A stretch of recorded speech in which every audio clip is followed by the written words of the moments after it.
પરંતુ આજની જે વલ્લભભાના ઘરે આપણી મંગલમ જ્ઞાન સભાની અંદર જે કોઈ ભાગ્યશાળી ગતિ પુરુષો બિરાજમાન છે, ખૂબ ખૂબ ધન્યવાદ.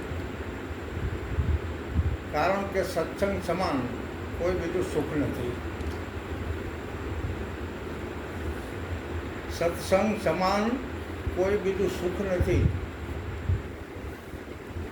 માયા તો દુઃખી કરાવે, માયા માર ખવડાવે, માયા હેરાન કરાવે, પણ સત્સંગમાં કોઈ દુઃખ નથી, કોઈ માર નથી ખાવાનો. કોઈ આપણે ગમે તે કોઈ આવે, એવા પોલીસ પાર્ટી આવે તો અહીંયા આપણને કોઈને કંઈ ન કરી શકે. તો એવા સત્સંગની અંદર જે આજે આપણે બિરાજમાન છીએ, અને વલ્કુભાઈ જે ધારા રાખી છે, તો ઘણી વખત અમે સત્સંગની અંદર કહેવી છે કે ભજન કદાચ ગાવું હોય તો ભજન ધારા, સત્સંગ ધારા, જ્ઞાન ધારા, જ્ઞેય ધારા, જ્ઞાતા ધારા, ગંગ ધારા, આ બધી જે ધારા છે એ ધારા પ્રમાણે આપણે રહેવું, જેથી કરી અને આપણા પનની અંદર જે થયેલા દર્દો કદાચ હોય, કારણ કે દર્દ ભરેલું તો શરીર છે, પણ મારો અનુભવ છે કે જ્યારે સત્સંગની અંદર બેઠા હોય અને સત્સંગ ધારા ચાલતી હોય, ત્યારે શરીરમાં રહેલું દર્દ ભાગી જાય છે. શું કામ?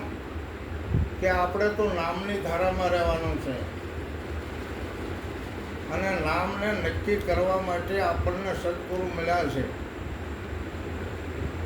પછી નામ નક્કી કરવાની અંદર બહુ આઘું પાછું અને બહુ લાંબી વિચારધારાની અંદર નથી જવાનું કે તમને મળ્યું છે કોણ. કોઈ વ્યક્તિની વાત નથી, કોઈ વ્યક્તિના ઈ નામની વાત નથી, પરંતુ આપણને મળ્યા છે જે મહાપુરુષ ઈ જ નામની વાત છે. કેવું નામ છે? સદગુરુ નામ. નથી બોલતા તોય પણ એ નામ છે. સદગુરુ અજન્મા છે, સદગુરુનો જન્મ નથી.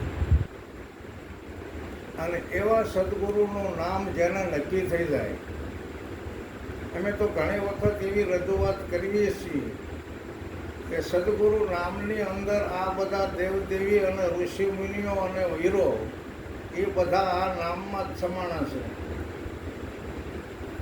તો એના હિસાબે જ્યારે આ અદ્વૈત એટલે એક નામ જો નક્કી થઈ જાય, અને થઈ ગયું છે ગુરુ ઉપદેશમાં, અને ઘણા જો અમુક ટાઈમ સુધી સત્સંગ પડ્યો મૂકે અને 6 મહિના વીતી જાય ને પછી આ વિદ્યા રહેતી નથી. કારણ કે આ વિદ્યા કેવી છે કે જેવી રીતે મહાદરદ આપણા શરીરની અંદર હોય, તો એના માટે દવાની જરૂર છે અમર ઔષધ. બરાબર. જોકે હું જેવી વલ્કુભાઈએ રજૂઆત કરી છે સત્સંગની ધારાની, એવી ધારાએ રહી અને કહું છું કે સતગુરુ દેખી જ્યારે શીશ તો ધ્રુજે, એ પનને પરમોદે એને ભીતર સુજે, અવિદ્યાર અગ્નિ જોને પછી એમ બુજે. દોર રે છોડીને હવે આપણે જઈએ નહીં દૂજે, સતગુરુ દેખી જ્યારે શીશ તો ધ્રુજે જી. શબ્દ વિવેકી કોઈ સુરાનર જૂજે, જ્યાં કલ્પતરું અને કામ ઘેનું દૂજે, અમર વસ્તુ રે કોઈ બિરલાન બુધે. એ અમર ઔષધિ કોઈ વિરલાન બૂઝે, જન્મ મરણનો ઘા એનાથી ન રૂજે. જો કે ધારા છે, સંતોએ બનાવેલા શબ્દો છે, બહુ મહેનત કરી હશે, આપણા માટે દયા કરી છે. ખરેખર આપણા પનને પરમોદવાનું છે, આપણા શરીરને સદગુરુ મહારાજ પરમોદે છે. આપણે ઉપદેશ લેવા ગયા હોય તો શરીર વિના તો જવાય નહીં. જ્ઞાન તો પછી આપણને થાય કે શરીર હું નથી, હું તો આત્મા છું. વાત બરાબર છે, પણ જો સાધન સાર વિચાર અજંપા જાણી, ભવસાગર તરવાની આશે નિશાની. આવું જ મળેલું સાધન હાથે દર્પણ ઊંધું લીધું કેમ થાય દીદાર. અરીસામાં આપણું મુખ જોવું હોય અને ઊંધું બરસો રાખવી તો આપણને આપણા દર્શન નહીં થાય. એના ઉપર ધારા ઉપર હું વાત કરું છું કે ખુદ આપણને આપણો પરિચય છે તો આપણે આપણને જોવા હોય તો કેવી રીતે જોઈ શકશું. આમાં આપણે આત્મ સ્વરૂપી બિરાજમાન છીએ, તો આપણે કયા અરીસાની અંદર જોશું કે જેથી કરીને આપણા દર્શન થશે આપણને. એ જ અરીસો છે મેન સદગુરુ મહારાજ. અને સદગુરુ મહારાજમાં જ્યારે આપણી દિવ્ય દ્રષ્ટિ જશે, જેને દેવ દ્રષ્ટિ કહેવામાં આવે, અને દેવ દ્રષ્ટિ સિવાય આપણને નહીં ઓળખી શકો. ચર્મ દ્રષ્ટિથી તો માયા દેખાય, અને દેવ દ્રષ્ટિથી આપણને સદગુરુ મહારાજ દેખાય, જે આખા વિશ્વની અંદર વ્યાપક છે, જે હજાર હાથવાળો છે, જે વૈરાટ સ્વરૂપી છે. અને એ જ સદગુરુ એક સગુણ સ્વરૂપની અંદર આવી અને આપણને જ્ઞાન આપી દીધું. આ ગુરુના ગુણને શું વર્ણવું, મુખેથી કહું તો જેનું માપ ન આવે. ઇન્દ્ર કુબેર જેનો પાર ન પાવે, વેદ ચાર જેના ગુણ ગાવે. અરે અગમ ઘરમાં એ આપે રમી રહ્યા, બેહદ બારની વાત લાવે. દાસ સવારને ગુરુ ખુલકર જે મળ્યા, ચરણ પ્રતાપથી ગુણ ગાવે. સદગુરુનો દેહ છે ને ત્યાં સુધી બોલવાનું નથી. 21,600 શ્વાસા ચાલે છે, હરિભજન માટે આપ્યા છે, દેખાય એવા છે નહીં. અને એ શ્વાસા ઉશ્વાસા એક દિવસના સમયે બંધ થાય પછી કંઈ નહીં થાય.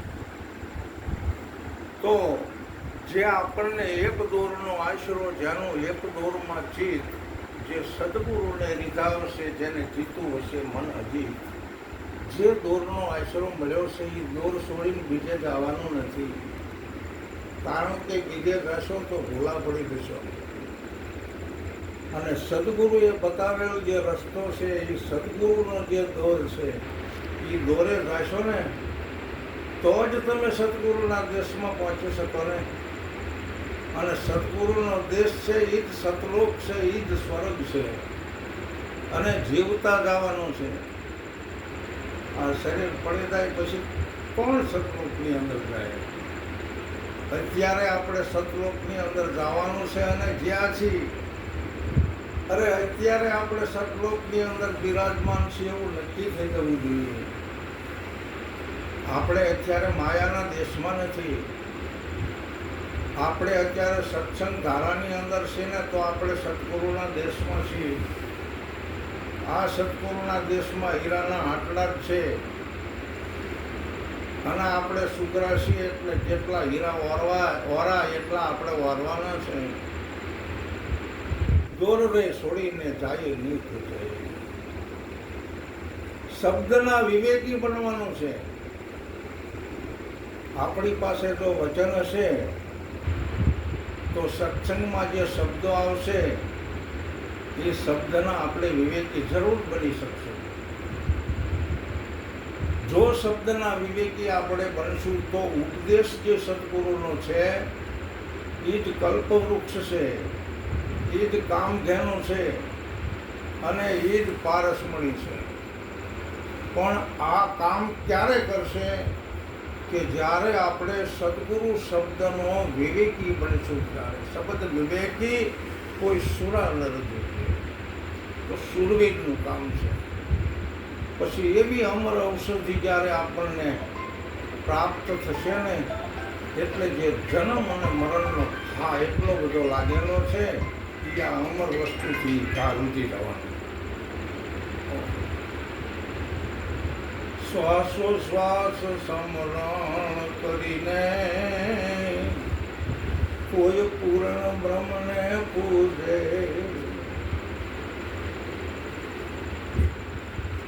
પ્રેમનાર પ્યાલા વાઈ ઓહની સુકી જય.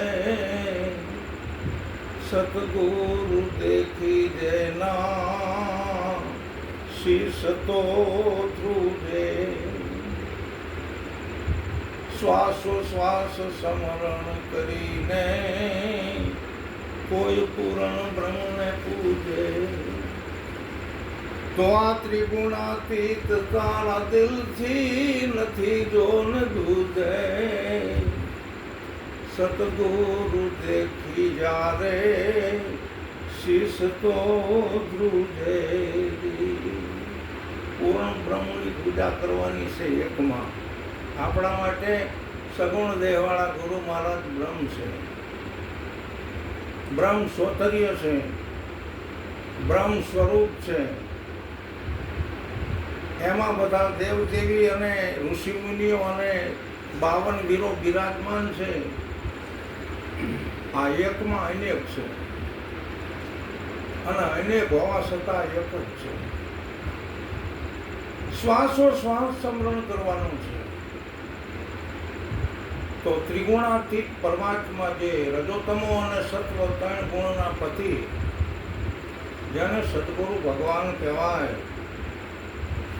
એ આ દિલથી બીજે ક્યાંય નથી. છે છતાં દિલમાં જ્યાં સુધી દર્શન ન થાય ત્યાં સુધી બહાર દર્શન કેવી રીતે